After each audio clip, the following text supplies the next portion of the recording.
Hello and welcome to the Life of Die podcast. Last year we had game designer and writer Gav Thorpe on the podcast to discuss how he and Andy Chambers created the 2000 AD system for Warlord Games' Strontium Dog Miniatures Game. Now Gav makes his triumphant return to give us his lowdown on the latest game in Warlord's 2000 AD catalogue, Slaine. Hi Gav, how you doing?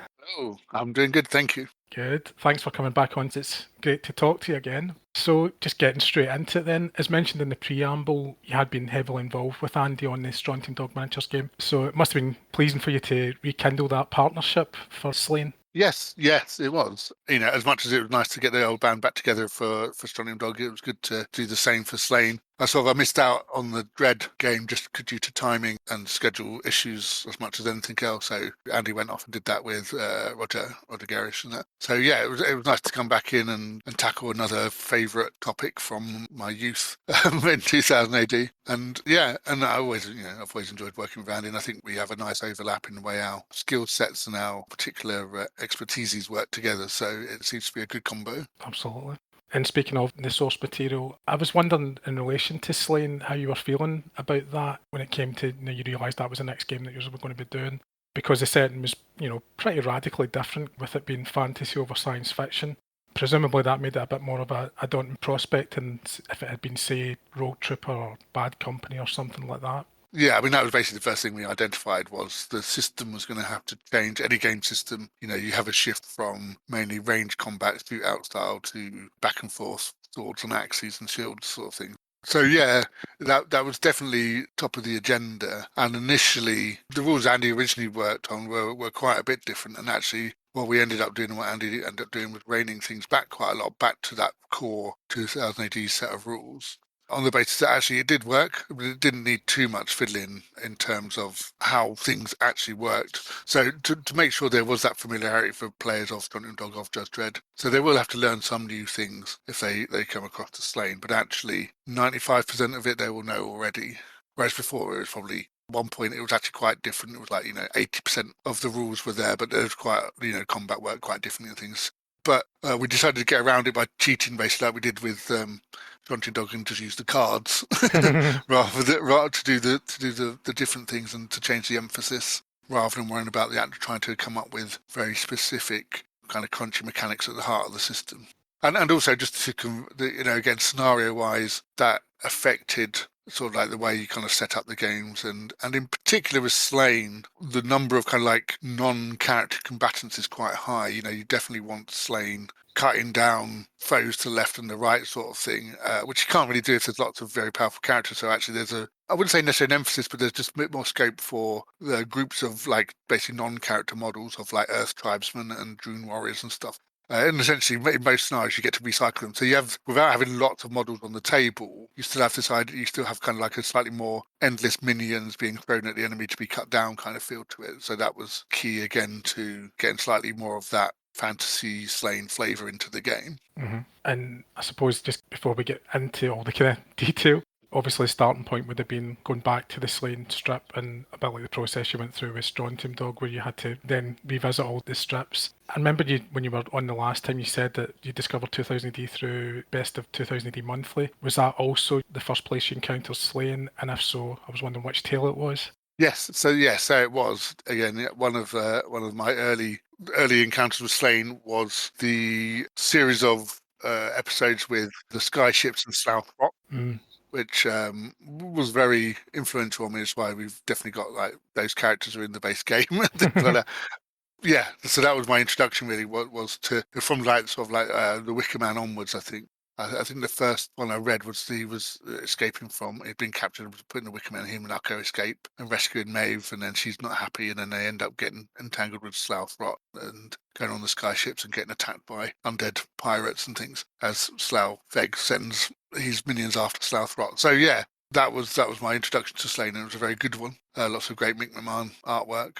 But also it was a very good encapsulation actually of the different powers, particularly seeing Slough Rot and the Drunes, and they go to Drune Haven and all that kind of stuff. So it was you got an insight actually into the Drune side of stuff that you don't necessarily get to see in a lot of the Slaine comics. Mm-hmm.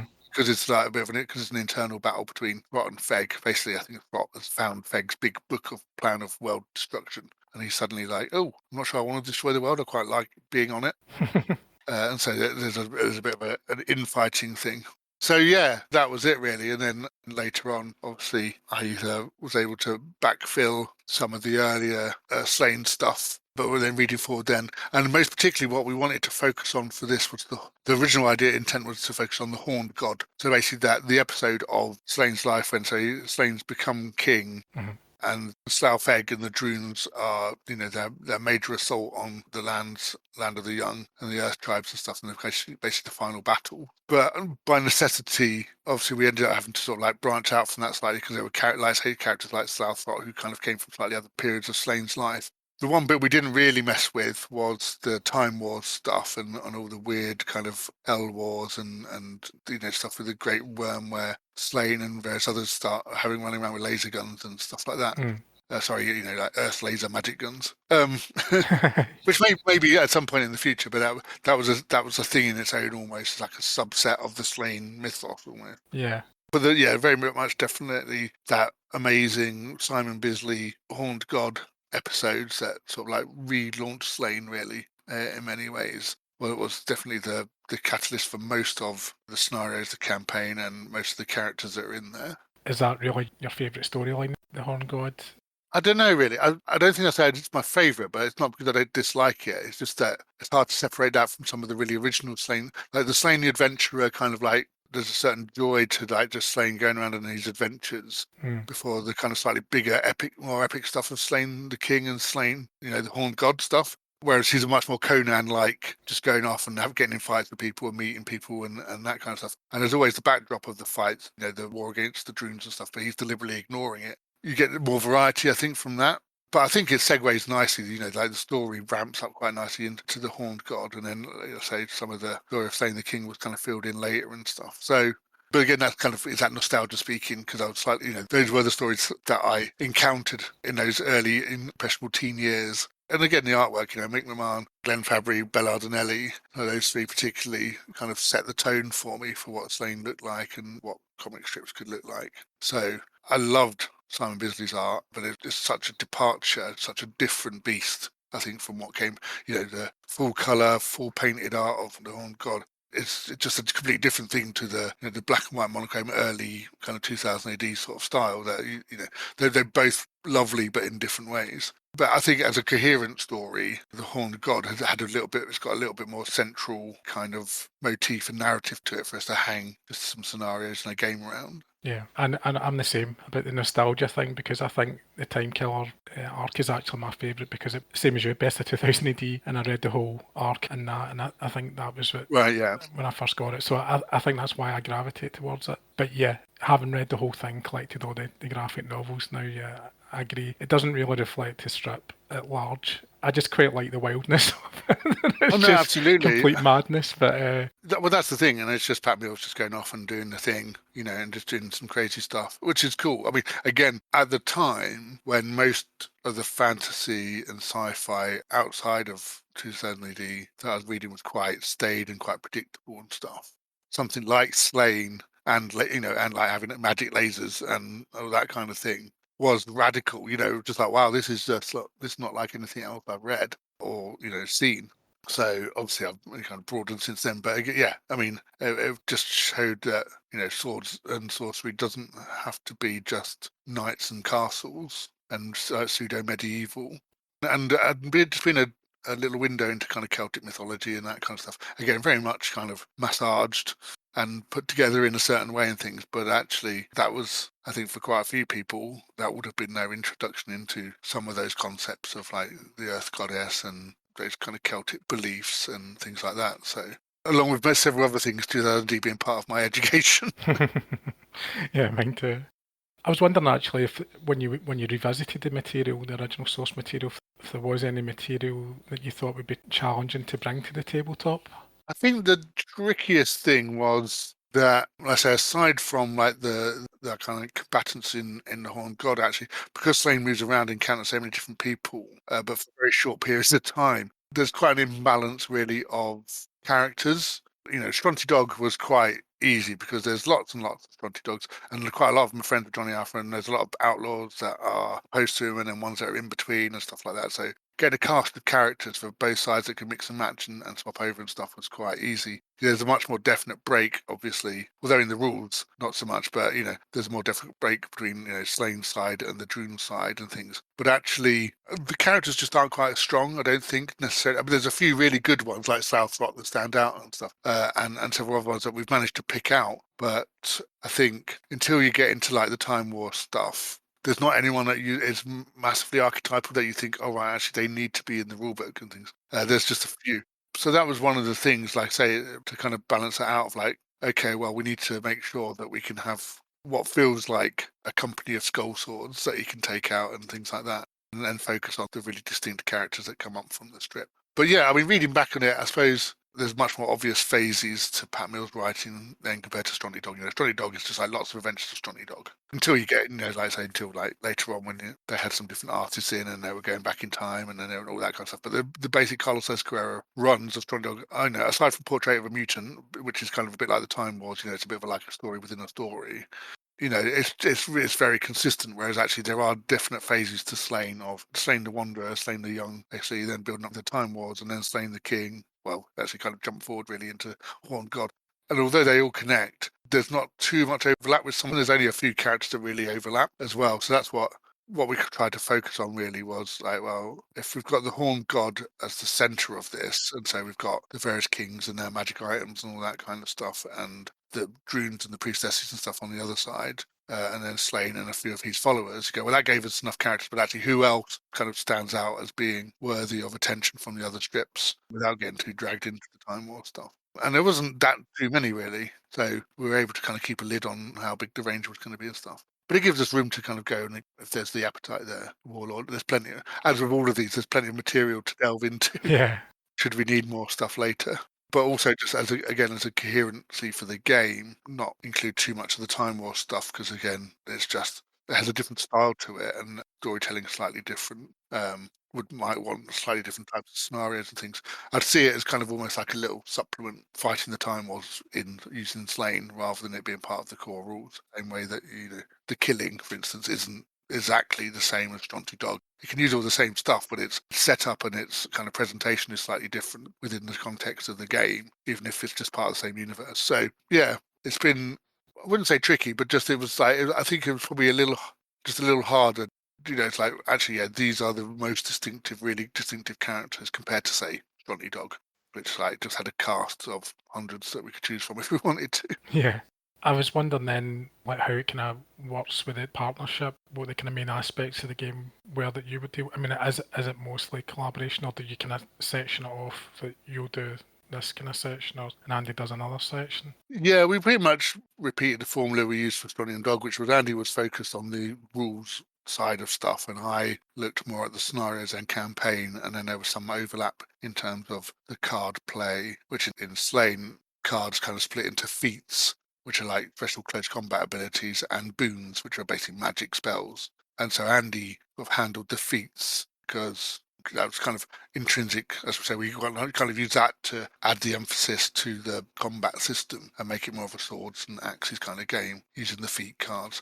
And the boon cards are a bit more like tied into the magic system, the blood point system, which is in itself also tied into the scenario and campaign system. So that seemed like the natural fault line really was like, yeah, okay, well, I'll handle, even though they're kind of gameplay rules, they tie into the scenarios in quite a significant way. And that was part of the similar process really of the previous games, of just going through and saying what cool stuff from the ships do we want to put in, and is that a feat? Is it like the salmon leap, or he didn't think it too many, or is it like eyes without life and soured lands and stuff like that, which become boons? So again, that's quite collaborative section where we just have like a Google Doc that we just put ideas in and page references, and then we'll pinch one or another idea or whatever and allocate like a mechanic to it, whether it's in a scenario or on a card, or might end up in a character ability or whatever. So the stuff that we want to take from the strip ends up in the game somewhere. But that worked quite well, I think. It's like Andy was able to, let's say, he concentrated on the rules, which ended up, if you look at the final result, you'd think, well, that wasn't very much work there because they're not that different. But actually, the arc of starting with not many changes, going through quite a lot of changes, and then realizing and coming back to actually not changing much at all was quite a lot of work. And then using other things, like say, like the feat cards, particularly to do the job, do the heavy lifting of conveying the fantasy feel to it and the boons. So you'd think, yeah, oh, it's just still the Johnny Dog system. He must have just sat back for 3 months, and I had to do all the work with scenarios. But it wasn't. It wasn't quite like that. No, absolutely. Just because you mentioned the bin cards there, the cards are one of the things I absolutely love about the system, and I just think they must be absolutely brilliant fun for you guys as designers because you've got that bit of artwork from the strip, so they're always kind of pulling from the strip and, having that connection in the tabletop back to the source material, which I just think's brilliant as a fan of both gaming and the strip. So I've always really, really appreciated that. So yeah, I'm guessing you had a bit of fun coming up with those for the bin cards. Yes, yeah. As I say, it's just kind of cool to see that, like I say, a particular piece of art or a sequence or a thing from the stories, and just think how to get it into the game. And some of them are just, like I say, very obvious, easy hits that you just think about. He didn't think it too many and stuff like that. And other ones where you go, actually, we've kind of got a mechanic that we really work nicely, and that'd be a good effect to have. And then trawling through trying to find something from the strips that kind of equates close enough to it. It's like, okay, that kind of works. That'll be close enough. We can use that. And particularly we've got on the boon cards, because again, they split into earth magic and sour magic. So, the sour magic, we've got lots of kind of cool stuff from Feg himself. He's got his entire speech of eyes without life, sundered heads, piles of carcasses. These things are pleasing to me. So that became several cards, whereas actually there's some just great, again, just phrases and things like that, which we get into the earth magic, like the head harvest and the thirst maddened axe and the fullness of corpses and stuff. So again, there's just this nice little turns of phrase that Pat Mills used via Slaine or Ukko when they're describing violence and stuff like that. So, and I think it does. It's very important that's part of the game, that it adds that flavor, that it allows you to recreate. It feels like you're playing a story on the tabletop. Mm-hmm. And we carry, like I say, we try to carry that through in a different way. Say, because essentially the feats, they tie into. We have this kind of cosmic alignment system and stuff, which can affect which feats you can play on who and when and stuff. But essentially, they're just kind of like special abilities that a character might have. In the same way that Johnny Alpha always has whichever piece of war gear or kit that he needs for narrative reasons, but doesn't have it any other time.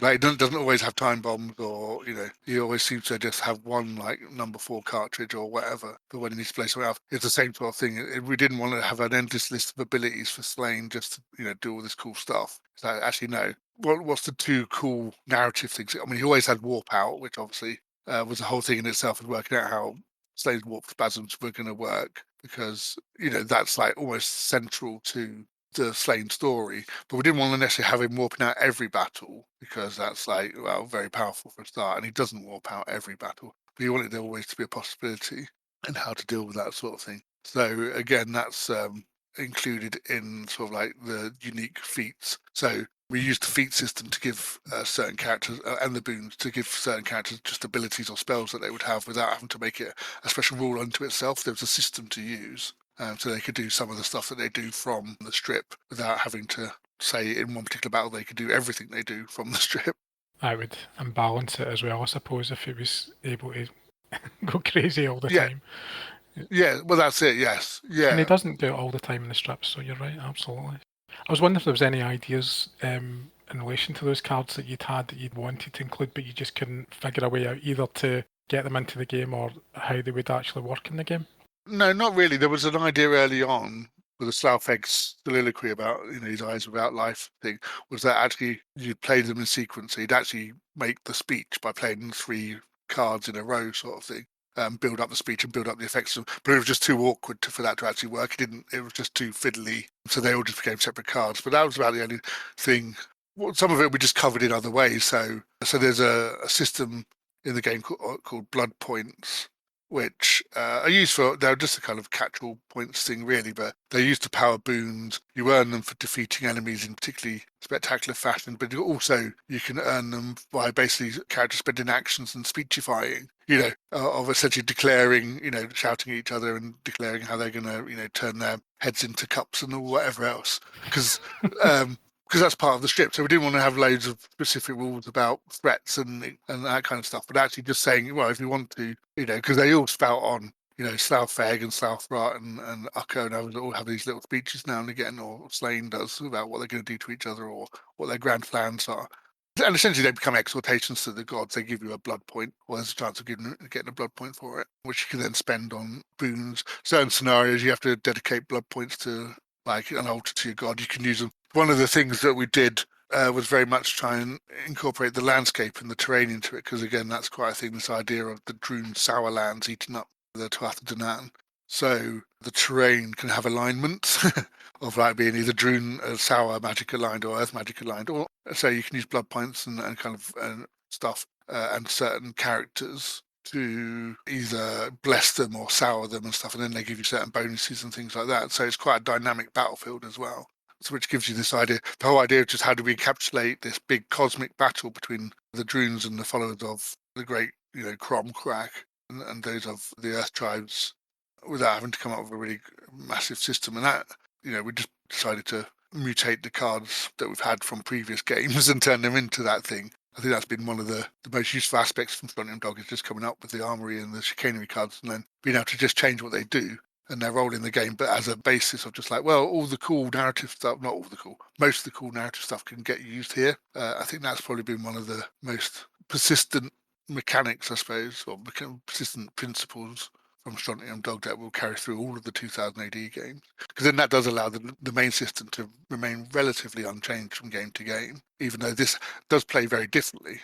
With the way the boons and the feats work, it's not the same as playing Strontium Dog, but you don't really have to learn a whole load of new mechanics.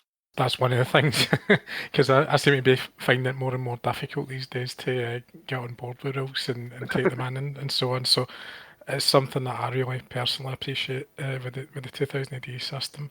Moving on to the scenarios then, did the switch in setting from a futuristic game of ranged combat to a fantasy environment where close combat was king, did that have a profound effect on how you looked at the scenario design then? It did in a way, yeah. I suppose the encounters are just different between sort of like the sort of things that happen in Strontium Dog and the sort of stories that happen in Slaine. And, as we've just been mentioning, and making them feel part of this wider, broader, bigger narrative of the Droons and the Earth Tribe. Because in theory, if playing Strontium Dog, you don't have to include Johnny Alpha. It is conceivable that you play Slaine without actually slaying your force. So while we wanted the scenarios to be reminiscent of Slaine's adventures, they couldn't be so specific. We didn't want it to be like, this is Slaine's escape from the Wicker Man, this is the battle on the skyships. But what you could do is use the templates of the scenarios and go, actually, yeah, this one could be used as the escape from the Wicker Man. This one could be used as as the battle for the skyships or whatever it is. So there's like taking the stories, but then having to apply a degree of abstraction so they create a scenario that you can use with different forces and different characters rather than just being straight refights. And the main, particularly for Slaine, the main lesson from Strontium Dog, but particularly with the boons and everything else going on and the scenery being changeable and stuff, was actually to keep the scenarios a lot more straightforward. So they are just scenarios. There's a template of set up like this, you do this. There isn't any of the there isn't like the toolbox of scenario creation that we put into Strontium Dog, because that was that was very much like the structure of that. The idea of the setup and the encounter and then the payoff was very much the structure of the stories. Whereas Slaine doesn't work quite the same way. It's just, things happen. So the scenarios are just like, there's just 6 scenarios and you play them. There isn't too much engineering going into creating who does what, Occasionally you have an attacker or a defender and things like that. And a lot of them revolve around the blood point system. Well, yeah, pretty much using the blood point system. Sometimes it might use the cosmic alignment system, which essentially affects which boons and stuff you have. So as well as having a physical aspect to them of, for example, that one I'm just looking up here is full attack. That does what it says on tin. It's just a fight, really, but one side is attackers and defenders, and the attackers have more to spend on models, but they don't get to use reinforcements, and the defenders do get to use reinforcements, for instance. So, but then on the top of that, there's always a section on the cosmic balance. So in this one, the attacking player starts with more blood points, for instance. So they have slightly different advantages and disadvantages. So that's a nice asymmetric fight. And a lot of them are quite like that. There's a couple of them where you're trying to do the same thing, but quite often it's an ambush or some other, say, asymmetric encounter, so that you get a bit more story that way. And quite a lot of them are about capturing stuff. Or there's always the default of every scenario, as we said before, like, where you can kill all the other guys and then achieve your aims. That's always there. But hopefully the scenarios are interesting enough and they're rewarding enough that you try to accomplish the scenarios at the same time. The ideal for me is a scenario where you have to kind of fight and create an opportunity then to then achieve the scenario's aims while you've got the advantage in the physical fight, the normal fight, and then win rather than having to wipe out the enemy or whatever to win. I think that has carried through the system in the previous games as well. So yeah, it definitely works for me. That having played it, played quite a lot of various games with the system, I do think that comes across pretty strongly. That yeah, you can definitely, particularly more with Dread and Strontium Dog, you can get a bit bogged down if you want with the range combat. It can become the thing, but yeah, it's much more interesting to go for those things that the scenario is about. Definitely, I've thought that throughout. Yes, yeah. I mean, there's a different. I think you get a bit of this with Strong Dog, but you definitely get it with Slaine because it's close combat. There's kind of like a moment of commitment because once you get stuck in, like I say, I mean, if you're doing a gunfight, you can kind of skirt to cover and keep, like I say, kind of skirmishing almost. Whereas, I mean, Slaine, he's not mindless, but it's like his use is getting stuck in and hitting things, and then whoever else you've got on your side, trying to maybe do, if you've got Nest and Ukko and some Earthstripe warriors or whatever, them trying to either keep the enemy from getting up on Slaine too much or running around, trying to use the blood points that he's generating by cracking skulls and stuff. But similarly, Slough Egg is quite powerful, but you don't necessarily want him to run straight into Slaine full on, but if he can get some blood points going and use his boons and that kind of stuff. And ultimately, he's one of the hardest models to kill. So if you need to commit and stop Slaine, then you can use Slough Egg to do that. But actually, as we've played he can be quite hard, but as we know with Johnny Alpha and Dread and stuff like that, it's like once you do sort of like knock them down a bit, once you've lost a point or two of cool, then suddenly they're just really not as clever as they used to be. You have to be a lot more cagey because it's quite easy for even quite powerful characters to spiral down if you start getting too cocky with them. And it's the same here, Slaine can charge in and kind of chop heads with the best of them, but actually he can just like lose his momentum or, one bad die roll and losing a point or two off his cool in his fight, and suddenly he's just a guy with an axe, and ultimately he's not a one-man army. You still need to try and either support him or play the scenario, try and remember to fulfill the scenario needs. And most of them are all about this kind of the cosmic battle there one way or another, because we kind of focused on that idea. So you're dedicating a shrine or you're trying to regain the favor of your god. So in that one, for instance, you don't actually start with any feats or boons. You have to earn blood points and then buy your feats and boons during the game. There's other ones where we play around with reinforcements and building up. There's almost like a meeting engagement type one and that kind of thing. So the idea is if you wanted to, you could just play through the 6 scenarios in order as a kind of mini campaign, almost like a narrative. There's a bit of a building up. So you start off with kind of skirmishing over this sacred site and trying to dedicate it to your gods. And then one side gets, as it's kind of sending for reinforcements, one side kind of gets jumped. And then the call to arms goes out and it's more straight fighting, which builds up to the full attack scenario. And then finally, you have the flux of power, which is this very much based on the number of blood points you've earned and who has ascendancy, which of the gods has ascendancy. And then finally, you have the god's favor. So following that, one of you would be unfavored. And you have to end up, in the last battle, if you'd lost the flux of power battle, I'd say that maybe you play the god's favor as the unfavored, and you have to regain the favor of your god or lose the campaign kind of thing. So there's a bit of a narrative there without even getting stuck into the actual campaign mechanics. Do you have a personal favourite, or is that a bit of a Sophie's choice or all your? Yeah, I suppose so. I quite like the flux of power actually, which basically means you're more likely to have the magical terrain, and there's much more kind of cosmic ascendancy stuff going on, and it's kind of this tug of war, this magical tug of war that's going on with the blood points and things like that. But you're also trying to capture objectives while you're doing it as well. So I think that's like encapsulates that physical and cosmic battle in one. So you can make tactical choices based on, like I've got to capture this objective and stuff, but sometimes like actually what I need to do is I need to like just spend a turn calling on the gods and trying to get some more blood points because I need to regain the ascendancy, because you can't actually capture objectives while you don't have the ascendancy. So it's a bit like, table tennis or badminton or whatever, like you have to have the serve and then score points or whatever. So there's a double, there's a number of things you're juggling at the same time. You can't just run off and capture objectives and win. It's like there's other things you need to do to make sure you've got the ascendancy when you capture objectives and stuff. So yeah, it's not particularly complicated, but there's a lot going on. There's a lot to think about for what's essentially, guys running around with axes and swords hitting each other. No, absolutely. And seeing as you mentioned the campaign system there, I mean, you referenced it about if you played all the missions through that could be a single campaign. I was wondering if you could talk a bit about how you designed the campaign system for Slaine. Obviously, the tribe system had to be at its heart. Yes, yeah. Well, there was two things really that I used as the core, which was one, yeah, there is a divide. There are the equivalent of goodies and baddies, or a sort of or gods that you serve. And the other thing was I was looking at just kind of general campaign systems, and this of the different titles that 2080 had, this seemed the most appropriate one to do a territory-based system because it is the battle for the lands, and them changing hands and either being used for the glory of the Earth Goddess or being sucked dry by Kromkarak and stuff like that. So it made the most sense to be, this is the most, in some ways, quite a traditional campaign system because you're fighting over territorial areas, and control of those areas gives you certain abilities and powers and stuff, which would be familiar to quite a lot of campaign systems and the likes of Necromunda and things like that.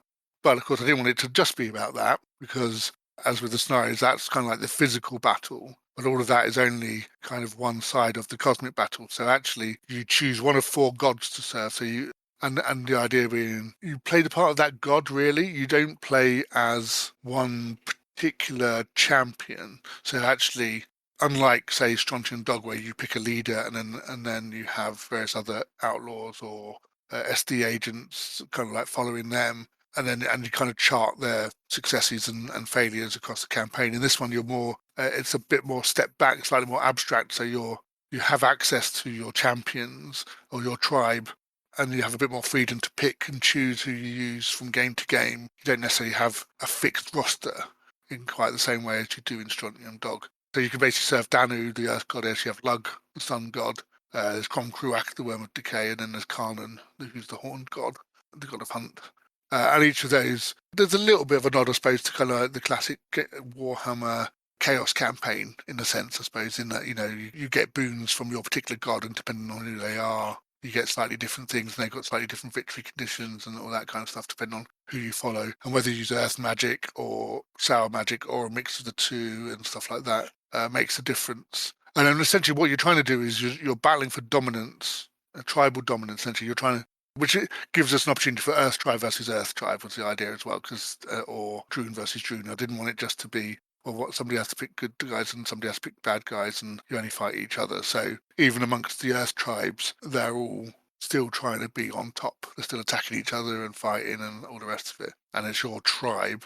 That's the most that you're trying, rather than a particular champion, it's your tribe that you're trying to bring to the top. So you're fighting for blood points as well. Blood points become quite important. If you have excess blood points at the end of the scenario, you can convert them essentially into campaign bonuses and stuff like that. And then depending on how well you've been doing, the chances of dominating another tribe, you have to beat another force, and then there's a test to see if you've dominated them. And basically, you have to dominate all the other tribes in the campaign, and once you've done that, you win. Again, it's a slightly different kind of format. And while you're doing this, you're gaining and losing territories to each other that might be, could be just a lodge or a wilderness, or it could be like a sacred stone or a henge. And then each god has a special territory as well. So yeah, and then you get gifts, you get blessings and what have you from their gods if you want. So it works quite differently because you're not running a war band of fighters tracking their experience and their wins and stuff. You're one step removed from that, so it's more. It gives you a different perspective, so you don't necessarily feel you don't always have to be using Slaine every game. You can. One of the things we've always been keen to do is get people to use their miniatures collection, so and buy lots of miniatures. Funnily enough, and this very much does that. You can pick and choose which forces you're sending into battle and that kind of stuff. And it also, because again, it's like, well, Slaine doesn't get killed. Mm. And Slough Egway does get killed but comes back, and and that kind of stuff. So when we're dealing with these properties, these kind of stories, that's and named characters in a way, who lives and dies isn't important, because actually by the power of plot armor, we know they'll survive to the next fight. And this kind of leans into that idea, it's like, well, Slaine is ready for the next battle if you want Slaine to be ready for the next battle, because that's how stories work. What's interesting as well, I mean, this one doesn't cross over directly into the other game systems in the same way that Dread and Stronny Dog could. You could put Stronny Dog characters into Dread quite easily and vice versa and stuff, and you could potentially use each other's campaign systems with not too much fiddling. But this one is very much based in that cosmic battle idea and the feats and stuff. So although it uses the 2000 AD rules, it's kind of a little subset, whereas actually the sci-fi versions of 2000 AD rules and their campaign systems are pretty interchangeable, this one. But it is essentially a territory-based game, so you could possibly tweak it slightly, find and replace certain terms and make it work with chicanery and armory cards and stuff like that if you wanted to come up with a reason for or do a block war, for instance, a gang war or something where it's more territory based and stuff like that, rather than the more legacy based system that's in Dread. That was one of the reasons, in the same way that we didn't want the core mechanics stay the same, but the way the game plays and the way the campaigns play, we want to be different and offer people options of stuff. If they might need a little bit of converting or they might just fit together very naturally, but actually what we don't do is just repeat the Strontium Dog game with the different names. It is a different game, it is a different campaign, it plays slightly differently. Absolutely.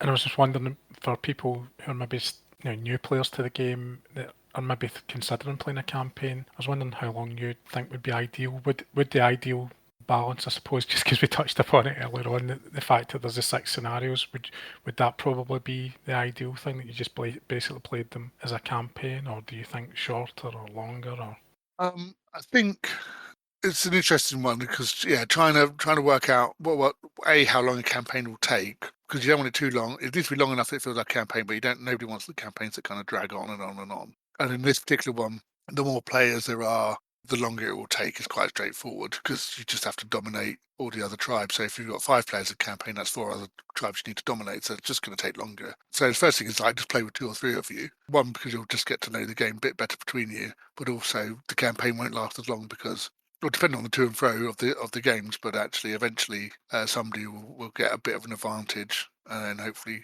they'll make their rolls and dominate one of the others, and then go on to dominate the other.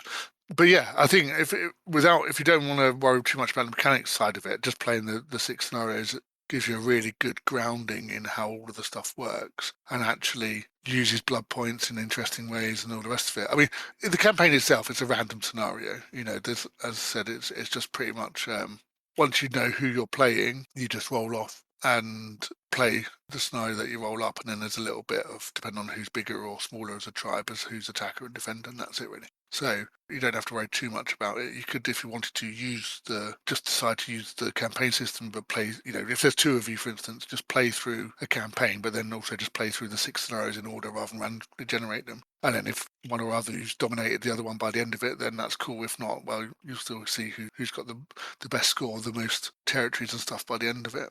And the other cool thing, as with all the other ones, is you can use whatever models you want, in a sense, so that if you are Earth tribe, you can use Slaine, and actually you can have another Slaine on the other side, who's obviously their champion, Sloan or whatever. In the same way, doppelgangers, L shapeshifter, whatever, because again, we didn't want to have to get people into worrying about who's got what models in their collections and stuff like that. We just wanted people to be able to just get on and start playing, really. Yeah, have fun. Yeah, absolutely. But also on that, the starter set, the Kiss My Axe starter set, follow the same format to the Strontium Dog one, Good, Bad and Muty, in that there's 3 kind of programmed scenarios in there to help introduce you to the game.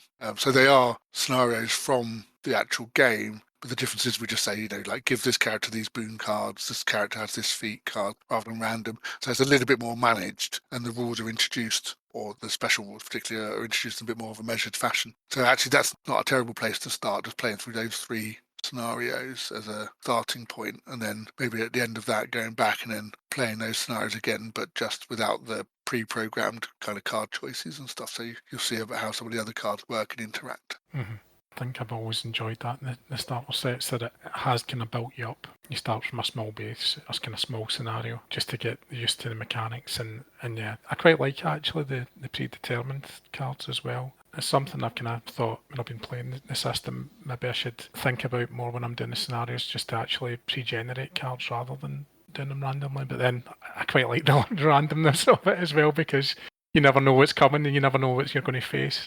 Yeah, I think there's a bit of both there. I mean, it's not something we've explored too much, but actually, yeah, using the cards as a basic scenario generation system. So, and the thing is, I think if you're going to do that, obviously we do it just to introduce the rules and stuff. But if you do that, you can actually break some of the rules if you want to, and give somebody an extra armory card or an extra chicanery card that wouldn't normally be allowed, or and use that as a way of creating. So between that, particularly Strontium Dog, between that and the scenario system, but in this as well, picking a particular scenario, like say if you want to recreate a specific adventure from the strip, allocating suitable feats and boons, and maybe even giving people a couple of extra blood points or whatever as appropriate is a great way of creating a refight scenario, I think, like I say. Whereas the way they work, the cards are meant to be a feeling of they are part of a scenario generation system that unfolds during the game, aren't they? Because it's like they are of that kind of import of like, oh yes, I've got a time bomb, or oh well, this is the point at which Slaine warps out, and is he going to go full warp spasm or not, kind of thing. But yeah, there's probably an interesting article for Warlord there. I think using the cards. You should write it. Thank you. I'll definitely think about that. And certainly the miniatures look beautiful, and as usual, the cards are lovely. And yeah, I've been seeing all good things about it. So it seems to be quite well received by the community, which is always good to see. Yes, yeah. I mean, again, just from each one, just like Paul and Paul Sawyer and the production and stuff side of it are just learning a little bit more each time and stuff. So Strontium Dog looked great, and like when you've got good art to choose from and so much catalogue of art and things like that, and that's already half your job done. But actually, just getting the style of it and a little bit more finesse, and Slaine just shows that again. It's just a little bit more finessed in the way the rulebook's laid out and the art use and just small bits of presentation and stuff. But yeah, it's a fine looking product.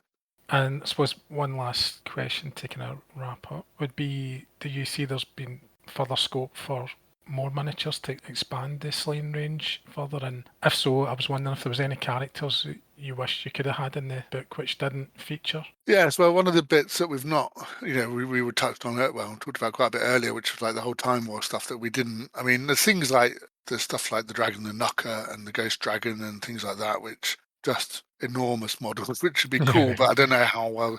I think we might have had them as cards for a while. I can't, and things like that, but it just didn't. Just trying to work out how something that big would fit into essentially a skirmish game. But then, that could be a nice one-off sort of thing. We have, we've got things like you can actually have the worm Cromcrack, or at least an earthly avatar of it arrive and stuff. So there is some scope for bigger things down the line.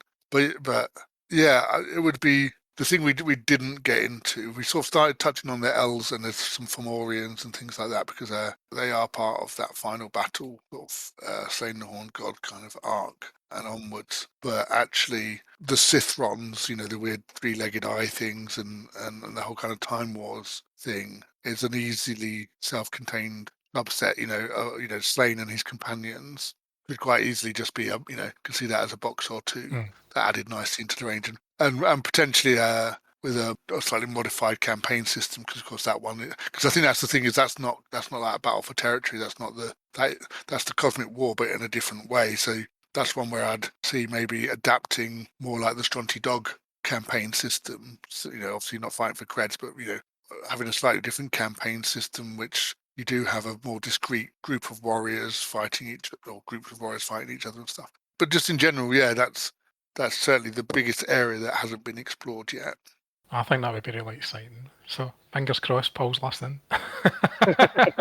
Maybe, yeah. I'm sure his schedule's fairly full anyway, but we'll see. So, no, that was really interesting, exciting to listen to. So thanks for sharing all of that with us and coming on again, Gav. I really appreciate it, giving us our time and talking so freely. You're welcome. Thanks for having me. I'm sure I'll be back again at some point for the next one. Oh, excellent. There's another one. Brilliant. Yes, yeah. Another Pat Mills special. So, yeah, I mean, this is a crazy thing because, of course, this has been because of COVID and stuff. This was massively delayed. Andy and I have actually finished the next one. Wow. Writing the next one, but they've only kind of caught, production and all the rest of it's only caught up. So yeah, well, I mean, this is very much kind of dredging back 2 years ago now, I think, when we actually worked on the Slaine rules and stuff. So now it's coming out, was having to go back and reread stuff and like kind of because the next one is it's been, well, not necessarily announced, but it's not a secret, is ABC Warriors. Amazing. Which of course goes very much back to the Strongly Dog Dread core game. So this one, Slaine is very much a departure in that essence. But that's been a lot of fun as well, but more of the same. But yeah, that's further down the line. But kind of ignore that and think back to Slaine. This has been interesting. No, definitely. Well, thanks for that scoop there. That's amazing. Yeah, something else to look forward to, and 2000 AD continues at Warlord. That's amazing. Thank you so much for your time talking to us about Slaine. I thoroughly enjoyed it, and it was great to have you on the show. And yeah, hopefully we can do it again in the future. Thanks very much, Gav. Thanks for having me. Always a pleasure. So for everybody else, yeah, there'll be hopefully some more podcasts coming up soon. And until next time, keep on living the life of Die.